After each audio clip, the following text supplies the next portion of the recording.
আসসালামু আলাইকুম সকলকে। আশা করি সকলেই ভালো আছেন। আম আজকে আরো একজন সাহাবীর গল্প নিয়ে চলে আসলাম এবং আশা করি আপনাদের ভালো লাগবে। এখানে আসলে আমি ১ম এই ডিসক্লেইমার হিসেবে দিতে চাই যে যদি আ তার জীবনে থেকে কোনো ঘটনা বা তার জীবনের কোনো কিছু আমি বাদ দিয়ে দিই বা ভুল বলে ফেলি বা মিস ইন্টারপ্রেট করি, তাহলে আমি আন্তরিকভাবে দুঃখিত। আমাকে ক্ষমা সুন্দর দৃষ্টিতে দেখবেন। এবং মানে আমি আসলে খুব ভয়ে ছিলাম। এত ঘটনাবহুল একটা মানুষের জীবন এবং বেশ কিছু সাহাবিয়ার গল্প আমি আসলে মানে টিক মার্ক দিয়ে রেখেছি যে আমি অবশ্যই বলব ইনশাআল্লাহ। বাট আমি কারেজ করে উঠতে পারছিলাম না যে যদি কোথাও ভুল হয়ে যায়। কারণ এত ঘটনাবহুল জীবন, তার সম্পর্কে আমরা এত কিছু জানি।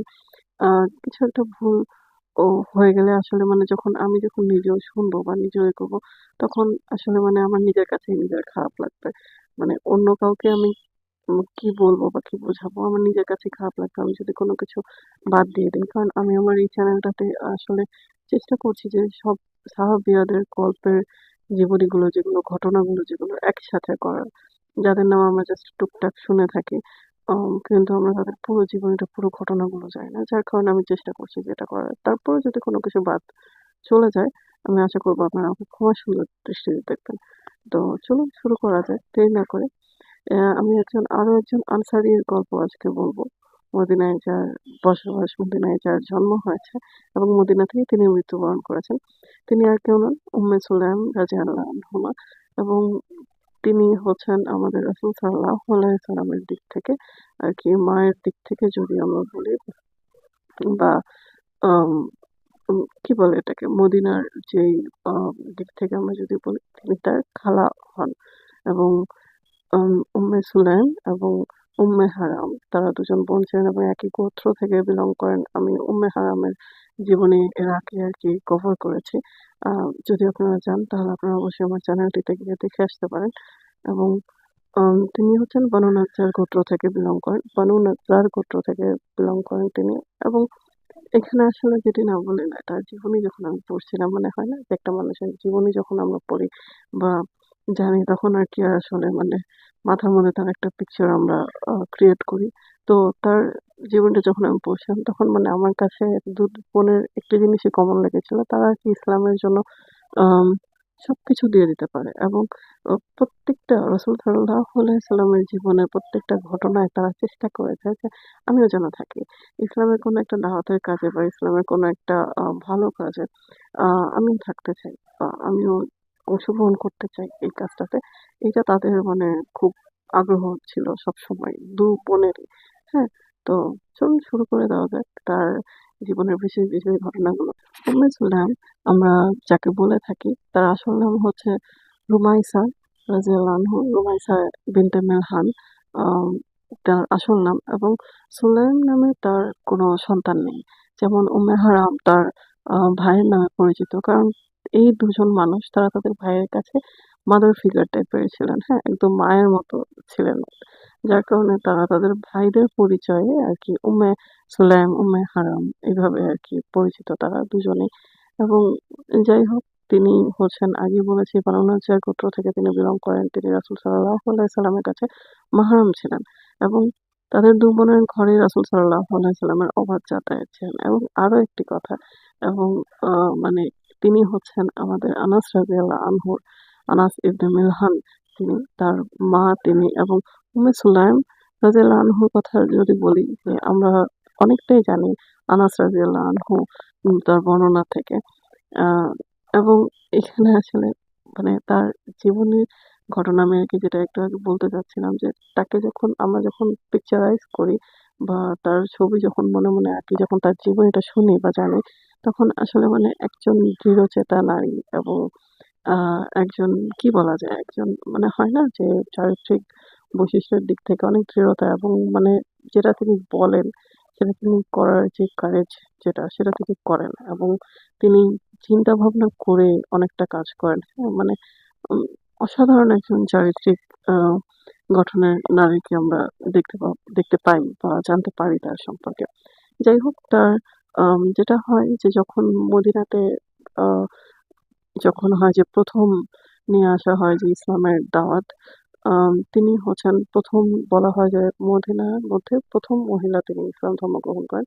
এটা বলা হয়ে থাকে অনেক ইতিহাসবিদদের মতে। এবং এখানে যেটা হয় যে তার ১ম হাসব্যান্ডের দিক থেকে কিন্তু তাদের ঘরে ইসলাম আসেনি, হ্যাঁ? তার ১ম হাসব্যান্ড হচ্ছে ওই সময়কার আম অনেক বড়লোক মানুষ বলা যায় যে নোবেল ফ্যামিলি থেকে বিলং করে যেটা বলা যায়। এবং এখানে আ উম্মে সুলাইমের কথা যদি আমি বলি, আ তিনি হচ্ছেন তৎকালীন সময়কার এবং আরবদের মধ্যে যেটা হয় যে শিক্ষিত মানুষ খুব বেশি একটা দেখা যেত না। মানে পুরুষরা যদিও বা কিছুটা জানতো, বাট মেয়েদের মধ্যে খুব একটা সেই প্রচলনটা ছিল না। সেখানে তিনি একাধারে ছিলেন কবি সাহিত্যিক। তিনি শিক্ষিত মানুষ ছিলেন এবং তাকে বলা হয়ে থাকে মদিনার অন্যতম সুন্দরী মানুষদের মধ্যে একজন তিনি ছিলেন। সুলাইম রাদিয়াল্লাহু আনহুর ১ম হাসব্যান্ড মালিক ইবনে নাদার, যিনি কিনা হচ্ছেন ধনী ব্যবসায়ী ছিলেন। একাধারে তিনি তখনকার মানে নোবেল ম্যানদের মধ্যে আ একজন ধরা হয়ে থাকে। আম এবং তিনি তার ব্যবসায়িক কাজে অ যুক্ত ছিলেন। তো এখানে যেটা হয় যে যখন উম্মে সুলাইম রাদিয়াল্লাহু আনহু ইসলাম ধর্ম গ্রহণ করেন, তখন তার হাসব্যান্ড মালিক আ তিনি আরকি বাহিরে ছিলেন ব্যবসার কাজে, হ্যাঁ? সো ১ম যে ইসলাম ধর্ম গ্রহণ করা হয় তাদের ঘরে যেটা আসে, তো সেটা হচ্ছে উম্মে সুলাইম রাদিয়াল্লাহু আনহুর হাত ধরেই আসে। তো রাসূল সাল্লাল্লাহু আলাইহি ওয়াসাল্লাম যখন মদিনায় পাঠান মুসআব ইবনে উমাইর রাদিয়াল্লাহু আনহুকে যে গিয়ে মদিনায় গিয়ে মানে ঘরে, ঘরে গিয়ে তিনি আরকি ইসলামের পথে দাওয়াত দিতেন, কোরআন বোঝাতেন। তখন যেটুকুটা আরকি নাজিল হয়েছিল কোরআন। তো এগুলো যখন বোঝাতেন তো তখন বলা হয় যে ফার্স্ট গ্যাদারিং এ উম্মে সুলাইম রাদিয়াল্লাহু আনহু ইসলাম ধর্ম গ্রহণ করেন এবং আগেই বললাম যে মদিনার মধ্যে ১ম ধারণা করা হয়ে থাকে যে তিনি ১ম নারী যিনি কিনা ইসলাম ধর্ম গ্রহণ করেন। আম তো যেটা হোক, আ মালিক আ তিনি বাসায় আসেন, তার ১ম হাসব্যান্ড বাসায় আসেন। বাসায় এসে দেখেন যে তার ওয়াইফ ইসলাম ধর্ম গ্রহণ করেছে এবং তিনি খুব রাগারাগি করেন। এবং এখানে আমি আসলে তখনকার ডায়নামিকটা বলতে চাইছি। তখন নতুন একটা ধর্ম এসেছে এবং যেটার বিরুদ্ধে কিনা অনেক বড়, বড় গোত্রপ্রধানরা আসলে মানে অবস্থান গ্রহণ করছে। তো এই ক্ষেত্রে যেটা হয় যে আমার কাছে তখন যেটা মনে হয়, তখন যেহেতু নতুন ইসলাম এসেছে এবং মানুষ যেটা হয় যে বাপ-দাদার সবার ধর্ম ছেড়ে দিয়ে নতুন একটা কথা বলছে। তো মানে যেটা হয় যে অন্য সবার মতন তিনিও আরকি যখন এসে যখন দেখেন যে তার নিজের ওয়াইফ মানে এত ভালোবাসার মানুষটা তাকে মানে না জানাই ইসলাম ধর্ম গ্রহণ করে ফেলছে। তো তিনি আরকি মানে একজন স্বাভাবিক মানুষের দৃষ্টিকোণ থেকে আমি যদি বলি যে তিনি খুব রাগারাগি করেন যে, "হ্যাঁ, তুমিও মানে এই পাগলামিতে শামিল হয়ে গেছো?" মানে এভাবে আমি মানে একটু করে হালকা করেই বলার চেষ্টা করছি। তো তিনি আরকি এভাবে অনেক রাগারাগি করেন। তো উম্মে সুলাইম রাদিয়াল্লাহু আনহু বলেন যে, আম পাগলামি তো নয়, মানে উনি খুব মানে দৃঢ়ভাবে এবং খুব সুন্দর করে মানে ঝগড়াঝাটি না করে তিনি আরকি বলেন যে, "পাগলামি নয়। কিন্তু আমি জানি আমি মুসলিম হয়েছি।" আ তো উনি আরকি বলে যে, "এইসব জিনিস আমার ঘরের মধ্যে যেন না ঢোকে।" তার হাসব্যান্ড বলে। তো তিনি তখন যেটা করেন যে আনাস রাদিয়াল্লাহু আনহু তিনি অনেকটা ছোট ছিলেন। তাকে নিয়ে আসেন এবং তাকে বলেন যে, "তুমি আমার সাথে, সাথে বলো যে কোরআনের আয়াত বলো বা আমার সাথে, সাথে ইসলাম ধর্ম গ্রহণ করো। আমি যেটা বলছি সেটা বলো।" তো তখন মালিক অনেকটা রাগ করেন যে অনেক রাগারাগি হয়। হ্যাঁ? তো এখানে যেটা বলা বলার উচিত বা জানানো উচিত তখনও যে মুসলিম নারী কোন মুশরিককে বিয়ে করতে পারবে না বা তাদের বিবাহ ভঙ্গ হয়ে যাবে। এরকম কোনো আয়াত নাযিল হয়নি। তখন পর্যন্ত এই নিয়ম নাযিল হয়নি। তো তারা হাসব্যান্ড ওয়াইফ এর মতনই সংসার করছেন এবং যেটা হয় স্বাভাবিক সংসারে অশান্তি হচ্ছিল। আম খুবই অশান্তি হচ্ছিল। বাট তারপরেও মানে আমি যে কথাটা আরকি বলব যে তিনি কিন্তু তার ওয়াইফ এর উপরে অত্যাচার করেননি। তিনি কিন্তু মানে তাকে ছেড়ে দেন নাই যে, "না, যাও চলে যাও" বা "আমার সন্তানদেরও তুমি মাথা খেয়ে ফেলতেছো। সো মানে চলে যাও" বা হ্যান-ত্যান এরকমটা কিন্তু তিনি করেননি। এবং তৎকালীন আরব সমাজের কথা যেটা বলতে হবে, পুরুষতান্ত্রিক সমাজ ছিল এবং মহিলাদেরকে মানে কিভাবে ট্রিট করা হতো এটা তো মানে কারোরই অজানা নয়। রাইট? তো সেখানে দাঁড়িয়েও তিনি রাগারাগিই করেছেন। এবং তিনি যেটা হয় যে রাগারাগি করে তিনি বলেন যে, "ঠিক আছে আমার এসব মানে মানে আমার যেটা মনে হয় আরকি, আমি পার্সোনালি আরকি বলছি গল্প রেখায় যে, আমার এইসবের আরকি মানে চিন্তা করার সময় নেই। আমি ব্যবসায়ী মানুষ। আমি ব্যবসা মানে আমার টাকা-পয়সা নিয়ে আমি চিন্তায় আছি।" তো তিনি আবার স্বামী যান ব্যবসার কাজে। হুম? তো সেই স্বামী গিয়ে তার মৃত্যুবরণ হয়। তিনি মৃত্যুবরণ করেন এবং এখানে যেটা হয় যে আমি মানে আ যখন আনাস রাদিয়াল্লাহু আনহু তার মানে বংশের কথা যখন জানছি বা তার আশেপাশের সকলের কথা যখন মানে পড়ছিলাম আমি মানে এটাই চিন্তা করছিলাম যে সুবহানাল্লাহ আমাদের জীবনটা কতটা অল্প সময়ের, রাইট? আমরা চিন্তা করি যে ঠিক আছে পরে চিন্তা করব। দেখা যাক কি হবে না হবে। আমার যেটা মনে হয় যে তিনিও হয়তোবা এটাই চিন্তা করেছেন। কারণ তিনি যেহেতু একজন ভালো মানুষ ছিলেন, তিনি তার ওয়াইফকে অত্যাচার করেননি তখনও শারীরিকভাবে। তিনি তার ওয়াইফকে ছেড়ে দেননি যে তার কথার বিরুদ্ধে গিয়ে সে ইসলাম ধর্ম গ্রহণ করেছে। এই মানে চিন্তা করেও। তো সেখানে তিনি তো মানে ওভারঅল বলা যায় যে একজন ভালো পুরুষ ছিলেন বা ভালো হাসব্যান্ড ছিলেন, ভালো বাবা ছিলেন। উম হয়তোবা তাকে যদি আরেকটু সময় দেওয়া যেত, আল্লাহ ভালো জানে তিনি ইসলাম ধর্ম গ্রহণ করতেন। কিন্তু মানে যদি করতেন একজন ধনী হিসেবে মানে তার চ্যারিটিটা কিরকম হতো? আম তিনি কিন্তু মানে বলা হয়ে থাকে যে সেই সময়কার সৎ মানুষদের মধ্যে একজন ছিলেন। তো যাই হোক তিনি যেহেতু অস্বীকার করেছেন তিনি মুশরিক হিসেবে মারা গিয়েছেন এবং স্বামী তিনি মারা গিয়েছেন এবং আ এখানে আরো একটা কথা যেটা আমি বলতে চাই যে সুবহানাল্লাহ উম্মে সুলাইম রাদিয়াল্লাহু আনহু তিনি আসলে আ যেটা হয় যে এমনটাও তো হতে পারত তিনি এইটা দিয়ে ফিতনায় পড়ে যেতে পারতেন। তিনি এটা চিন্তা করতে পারতেন যে আমি লা ইলাহা ইল্লাল্লাহ পড়লাম আর মানে আমার হাসব্যান্ড মারা গেল। আমার মানে আমি আমার হাসব্যান্ডকে এই রূপে দেখেই আরকি মানে শেষ দেখাটা হলো যেখানে কিনা আমরা রাগারাগি করছি। মনোমালিন্য হচ্ছে আমাদের মধ্যে যে কিনা আমার হাসব্যান্ড আমাকে এত ভালোবাসে। রাইট? তো এটা কিন্তু একটা ফিতনার জায়গা ছিল তার। বাট আ আমরা যেটা দেখতে পাই যে তিনি তার বিশ্বাসে অটল ছিলেন এবং তিনি এক আল্লাহকে বিশ্বাসের উপরে অটল ছিলেন। তিনি রাসূল সাল্লাল্লাহু আলাইহি ওয়াসাল্লামের বিশ্বাসের উপরে অটল ছিলেন। এবং যাই হোক তাদের ২ জন সন্তান ছিল। একজন হচ্ছেন আমরা সবাই জানি আনাস রাদিয়াল্লাহু আনহু এবং আরেকজন হচ্ছে আল বারা ইবনে মালিক রাদিয়াল্লাহু আনহু। যদিও বা মানে বলা হয়ে থাকে হয়তোবা তিনি তার সন্তান নয় মালিক মানে তার হাসব্যান্ডের অন্য আরেকজনের ওয়াইফের হয়তোবা সন্তান। তো যাই হোক এভাবে গেল। তিনি যখন মারা যান তারপরে যেটা হয় যে তাদের যে সন্তানের কথা বললাম, আম উম তাদের সন্তান আনাস রাদিয়াল্লাহু আনহু, দেন আল বারা আম ইবনে মালিক রাদিয়াল্লাহু আনহু তিনিও ইসলাম ধর্ম গ্রহণ করেন। তিনি তখন যথেষ্ট বড়। তিনি নিজেই সাহাবিয়া সেই পর্যায়ে চলে গিয়েছিলেন। তখনই যথেষ্ট বড় ছিলেন তিনি। মানে বুঝদার ছিলেন। তো তিনি নিজেও একজন সাহাবী ছিলেন। তো তারপরে যেটা হয় যেহেতু তিনি বিধবা হয়েছেন এবং কিছুদিন পরে আবু তালহা রাদিয়াল্লাহু আনহু তিনি আসেন। তখনকার মদিনার সময়কার বলা হয়ে থাকে আনাস রাদিয়াল্লাহু আনহু তিনি বলেন যে আবু তালহা রাদিয়াল্লাহু আনহুর মতন তখনকার সময়কার ধনী আর কেউ ছিল না। মানে তিনি আরকি বলা যায় যে রিয়াল এস্টেট বিজনেস মানে তার মতো জায়গা সম্পত্তি কারো ছিল না। হ্যাঁ? তো তিনিও একজন ব্যবসায়ী এবং তিনি বলা হয়ে থাকে আবু তালহা রাদিয়াল্লাহু আনহু তিনি হচ্ছেন নম্র, ভদ্রতা, তার দানশীলের জন্য অনেকটাই পরিচিত ছিলেন। তো তিনি আসেন উম্মে সুলাইম রাদিয়াল্লাহু আনহুকে বিয়ের প্রস্তাব দেওয়ার জন্য এবং এটা মনে রাখতে হবে তিনি কিন্তু তখনকার সময়কার একজন নোবেল ওমেন হিসেবে পরিচিত ছিল এবং মানে তার আরকি অনেক গুণগ্রাহী প্রার্থী ছিল এবং তখন আসলে ইসলামে ওই রীতিটা চলে আসে যে মুসলিম নারী মুশরিক কাউকে বিয়ে করতে পারবে না বা বিয়ে করলে তাদের বিয়েটা ভঙ্গ হয়ে যাবে। তো যাই হোক আবু তালহা রাদিয়াল্লাহু আনহু যখন আসেন বিয়ের প্রস্তাব নিয়ে তখন উম্মে সুলাইম বলে যে আবু তালহা আমি তো তোমাকে বিয়ে করতে পারব না। কারণ তুমি মুসলিম না। তুমি যদি মুসলিম হতে তাহলে আমি অবশ্যই তোমাকে বিয়ে করতাম। তো এখন আবু তালহা রাদিয়াল্লাহু আনহু বলেন যে আম তখন তিনি ইসলাম ধর্ম গ্রহণ করেননি যে, "না, না তুমি এটার জন্য চাইছো না, রাইট? তুমি মানে উনি একটু অফেন্ড ফিল করে। তুমি আরো বেশি টাকা-পয়সা চাইছো? ঠিক আছে আমি তোমাকে আরো বেশি টাকা-পয়সা দিব।" তো উম্মে সুলাইম রাদিয়াল্লাহু আনহা যেটা বলেন যে, "আল্লাহর কসম যে আমি তোমার কাছে টাকা-পয়সা চাইছি না।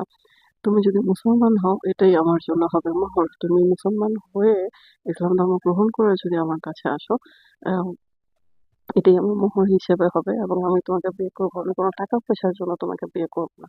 তো যাই হোক আবু তালহা রাদিয়াল্লাহু আনহু তখন আরকি মনে করে ঠিক আছে আমি চিন্তা করব। মানে তিনি একজন বিজনেসম্যান, রাইট? তখন মানে আমার যা মনে হয় যে তার মনে হয়েছে যে এই এক নারীর পিছনে এত মানে কথা বলে উপায় মানে লাভ নাই। ঠিক আছে। তুমিও চিন্তা করো, আমিও চিন্তা করব।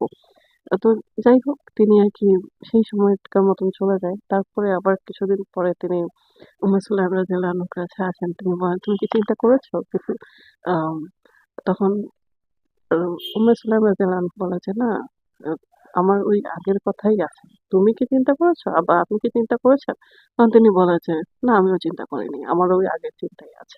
তো যাই হোক কিছুদিন পর যখন স্বাভাবিক না যে একসাথে ছোট থাকে তাদের আম দেখা হচ্ছে।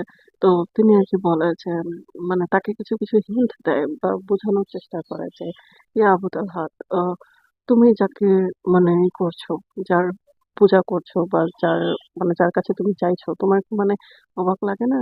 সেই উম এই ওই একই জিনিসের তুমি মানে দিয়ে আগুন ধরাচ্ছ, সে পুড়ে ছাই হয়ে যাচ্ছে।" মানে এইভাবে আরকি তাকে কিছু হিন্ট দিয়ে বোঝানোর চেষ্টা করা। হ্যাঁ, মানে দুজন দুজনের মানে বিয়ের জন্য রাজি। বাট যেহেতু ইসলাম তিনি মুসলমান নন, যার কারণে তিনি আরকি হ্যাঁ বলছেন না। এবং তিনি চাইছেন যে তিনি যেন মুসলিম হন। উম হ্যাঁ, তো এবং এটার জন্য না যে আমাকে বিয়ে করার জন্য। এটার জন্য ছিল যে সে যেন বুঝতে পারে। যার কারণে তাকে হিন্ট দেওয়া হচ্ছিল, রাইট?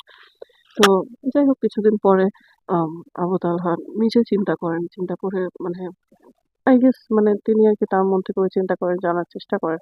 তো তিনি আসেন সালাম রাদিয়াল্লাহু আনহুর কাছে আবার এসে বলেন যে, "ওকে ফাইন, তুমি যেটা বিশ্বাস করছো আমিও তাকেই বিশ্বাস করছি। আমিও মুসলমান হচ্ছি।" তো আবু তালহা রাদিয়াল্লাহু আনহু আসলে সুলাইম রাদিয়াল্লাহু আনহুর সাথে বায়াত গ্রহণ করেন এবং সেই সময় সুলাইম রাদিয়াল্লাহু আনহু আনাস রাদিয়াল্লাহু আনহুকে বলেন, মানে আনাস রাদিয়াল্লাহু আনহু তখন অনেক ছোট, রাইট? এবং তখন আসলে এটা মাথায় রাখতে হবে এত নিয়ম কানুন আসেনি।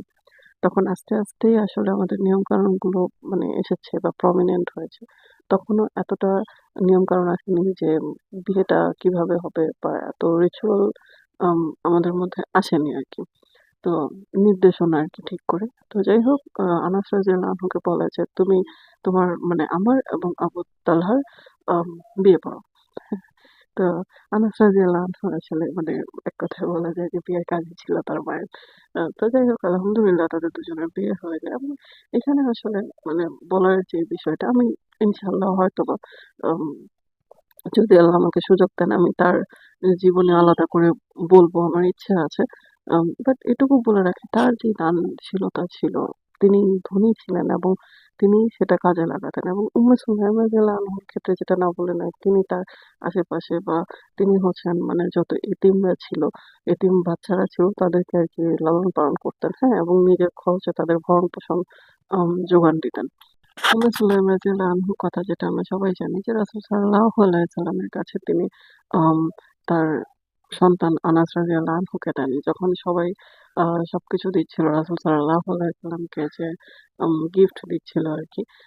তখন তিনি আসলে মানে খুঁজে পাচ্ছিলেন না যে কি দিব?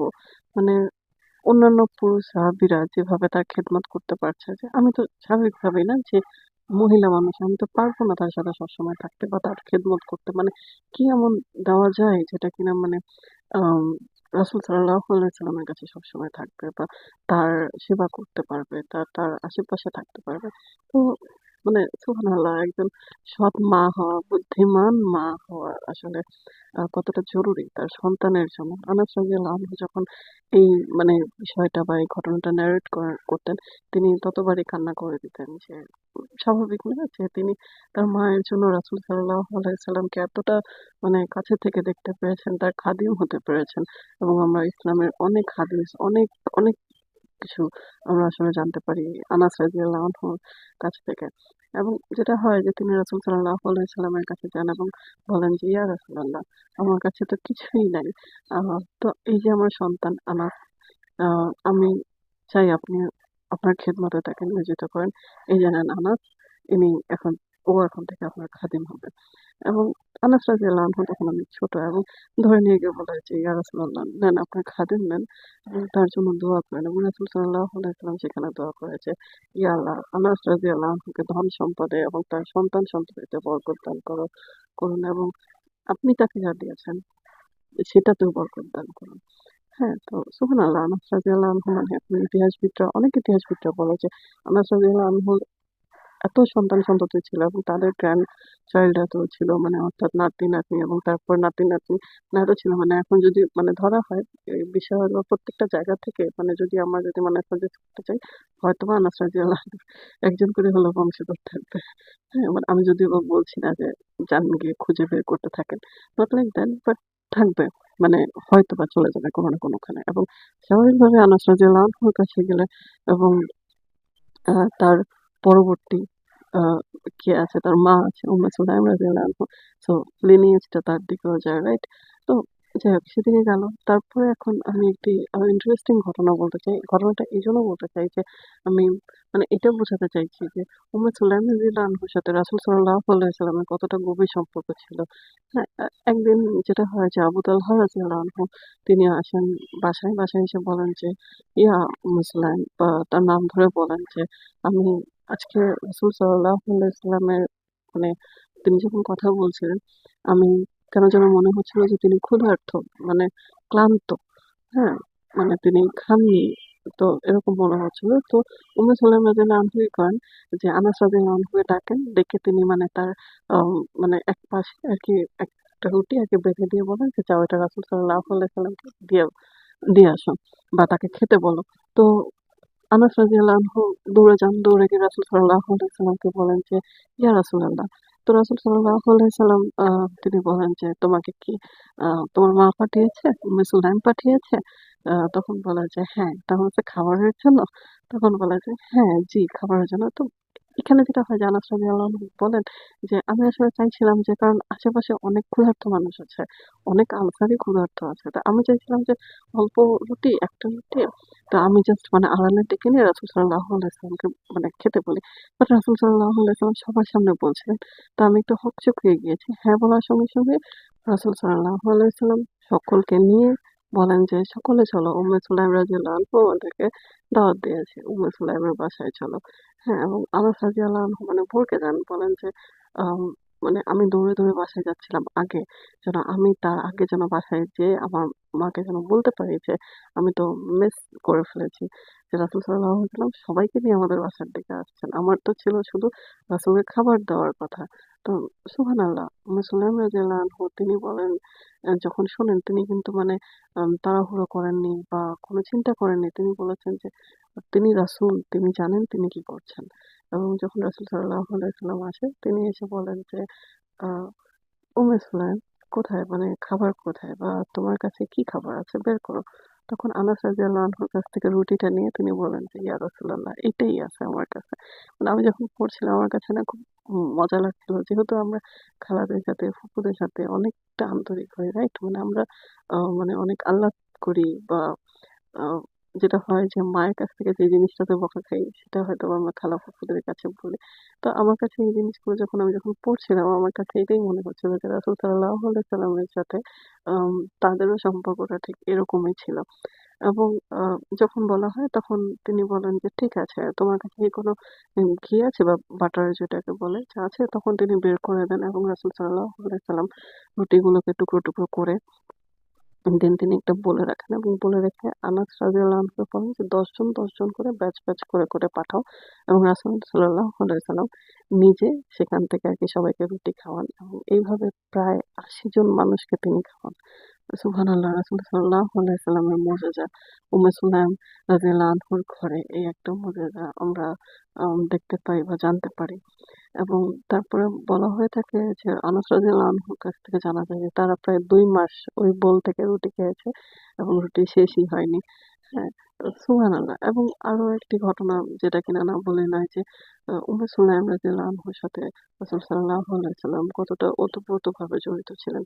এবং এখানে যেটা হয় যে তার ঘরে একজন এতিম আ মেয়ে বসবাস করতো। আগে বলেছি তিনি এতিমদেরকে আরকি মানে ভরণ-পোষণ করতেন। তো রাসূল সাল্লাল্লাহু আলাইহি ওয়াসাল্লাম একদিন দেখে বলেন যে, আ "তুমি কি সেই মেয়েটা? তুমি এত বড় হয়ে গেছো? আমি আশা করি মানে তুমি আর বড় হও না।" মানে আমরা আছে না এরকম করে দুষ্টামি করি। তো তিনিও আরকি মানে এভাবে বলছেন যে, "আমি চাই না তুমি আর বড় হও। তুমি এত তাড়াতাড়ি এত বড় হয়ে গেছো কেন?" আ তো এভাবে যখন বলে তখন মেয়েটাকে কাঁদতে, কাঁদতে উম্মে সুলাইম রাদিয়াল্লাহু আনহার কাছে যায় যে, গিয়ে বলে যে, "রাসূল আল্লাহ আমাকে অভিশাপ দিয়েছেন। আ তিনি বলেছেন যে আমি যেন আর বড় না হই।" তো উম্মে সুলাইম রাদিয়াল্লাহু আনহু তিনি মানে এই কথা শুনে আরকি তারপরে তিনি দৌড়ে যান রাসূল সাল্লাল্লাহু আলাইহি সাল্লামের কাছে। রাসূল সাল্লাল্লাহু আলাইহি সাল্লাম তাকে দেখে বলেন, "ইয়া উম্মে সুলাইম মানে তুমি এভাবে দৌড়ে, দৌড়ে আসছো কেন? রিল্যাক্স হও, হয়েছে কি? আমাকে বলো।" তখন তিনি বলেন যে, "ইয়া রাসূলুল্লাহ, আপনি কি মানে আমার ওই মেয়েটিকে কি মানে অভিশাপ দিয়েছেন বা আপনি কোনো কিছুতে অসন্তুষ্ট? আপনি এভাবে কেন বলেছেন?" তো রাসূলুল্লাহ আর কি হেসে দেন। সাল্লাল্লাহু আলাইহি ওয়াসাল্লাম তিনি হেসে দেন। তিনি হেসে দিয়ে বলেন যে, "তুমি কি জানো না যে আমি যখন এই জিনিসটা আরকি বলি এটা ভালো কিছু আমি বলছি। বা আমি মানে এই দোয়াটা করেছি যেন সে আল্লাহর কাছে নৈকট্য লাভ করে। আমি তাকে কোনো অভিশাপ দিইনি। এটা তার জন্য ভালোই কিছু হবে।" আ সুবহানাল্লাহ, মানে তাদের মধ্যে সম্পর্কটা এরকম ছিল। এবং আগেই বলেছি যে রাসূল সাল্লাল্লাহু আলাইহি ওয়াসাল্লাম তাদের ঘরে গিয়ে ঘুমাতেন এবং তাদের জন্য দোয়াও করেছেন তিনি, এবং তাদের ঘরে তিনি নামাজও পড়েছেন, এবং যেটা কিনা ফরজ নামাজ ছিল না, নফল নামাজ ছিল। তাদের জন্য আলাদা করে তিনি নামাজ পড়েছেন তাদেরকে সাথে নিয়ে। এবং এখানে আমি আরেকটা কথা বলতে চাই।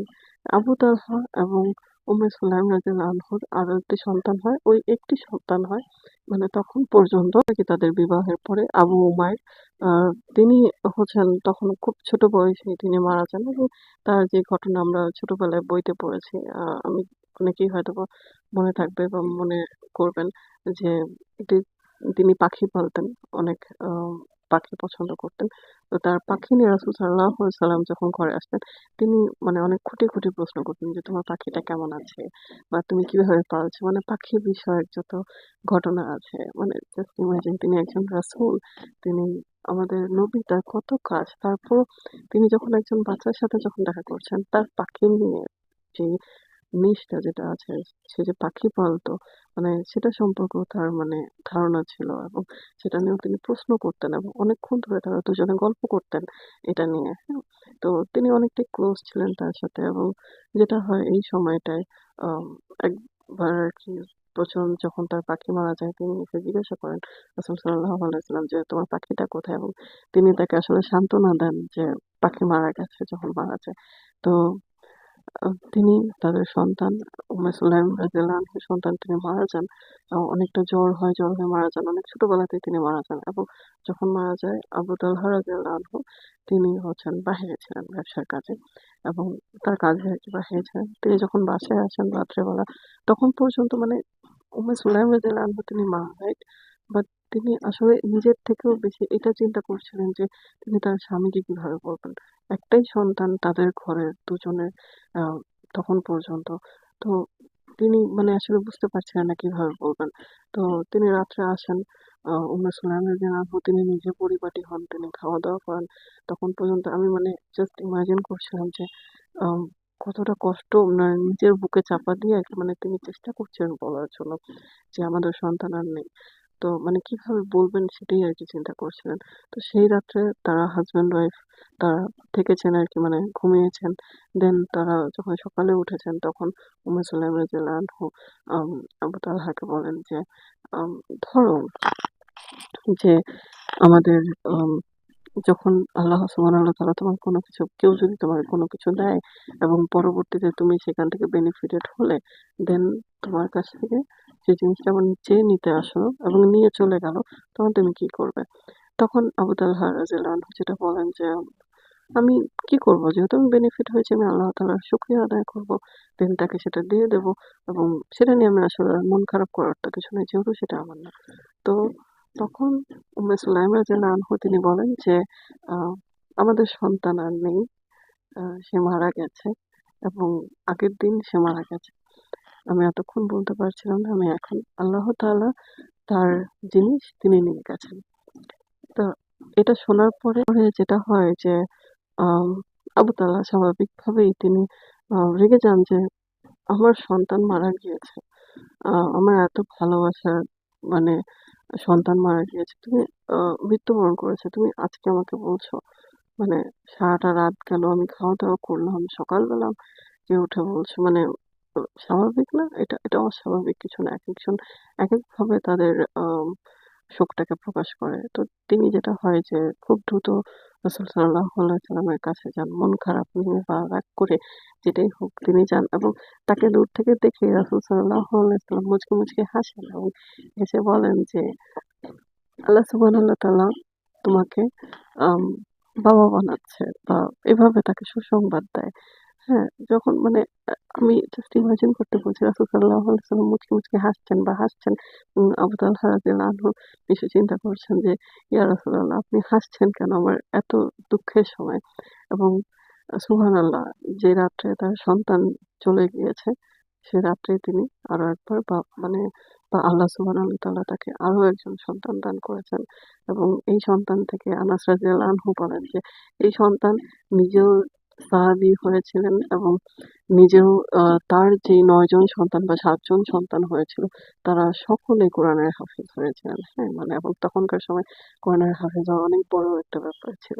সুবহানাল্লাহ, একজন নিয়েছে এবং একজন এমন একজনকে দিয়েছে যার দ্বারা সব হাফেজ হয়েছে।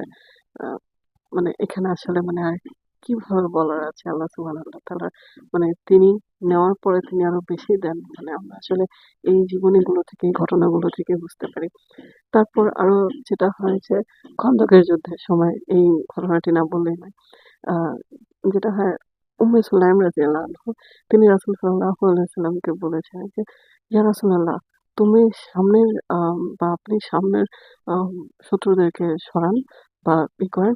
যদি কেউ পিছন থেকে আসে তাদেরকে আমি দেখে নেব। হ্যাঁ? এত দৃঢ় চরিত্রের একজন মানুষ ছিলেন এবং তার হাসব্যান্ড আরকি মজা করে আরকি যুদ্ধের পরে রাসূল সাল্লাল্লাহু আলাইহি ওয়াসাল্লামকে বলছিলেন যে, আপনাকে আমি আ মজার কথা বলি, উম্মে সুলাইমের মানে তার আরকি কি পরিমাণে সাহস বা তার antics গুলোকে আ বলি, মজার ছলে আরকি বলছিল। তো রাসূল সাল্লাল্লাহু আলাইহি ওয়াসাল্লাম বললেন যে, "হ্যাঁ, বলো।" তো তখন তিনি বললেন যে, "খন্দকের যুদ্ধে ইয়া রাসূলাল্লাহ, উম্মে সুলাইম রাদিয়াল্লাহু আনহু তিনি আরকি তার খিমারের মধ্যে চাকু লুকিয়ে রাখতেন। তো আমি যখন জিজ্ঞেস করলাম যে, "তুমি এটা কি দিয়ে করছো?"